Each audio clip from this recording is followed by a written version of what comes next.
2001, we ended up in a situation where, for the first time, we were facing some serious closures.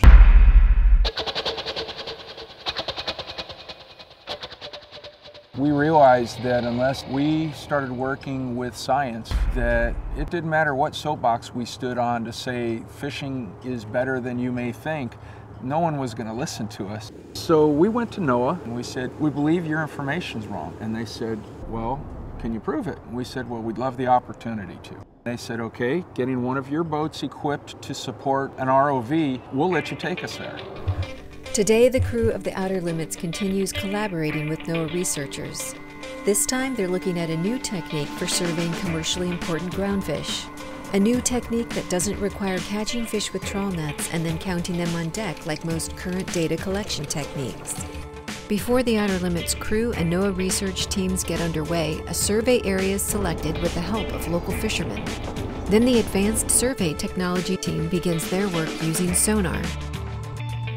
We mount a sonar array on the bottom, and what it does is as we move through the water, it creates a three-dimensional view of biomass that's in the water column or on the seafloor.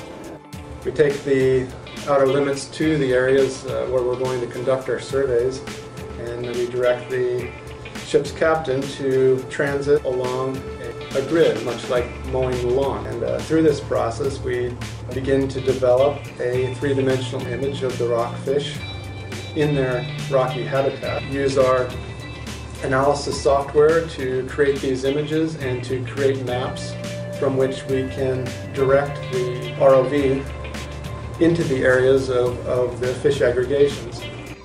The remotely operated vehicle, or ROV, is deployed by the Benthic Resources team. It's equipped with a video camera and controlled on deck. The ROV identifies the species of fish in the biomass mapped using the sonar.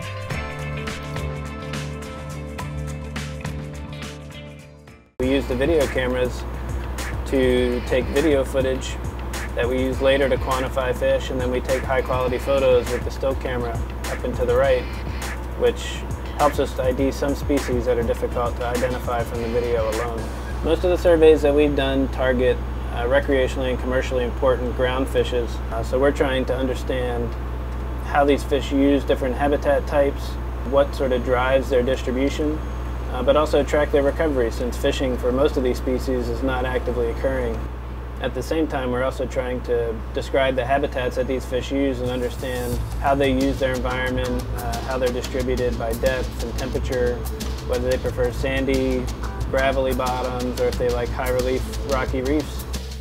The use of the two tools in tandem allows for surveying a broad area in a short amount of time while minimizing negative impacts on fish and habitat.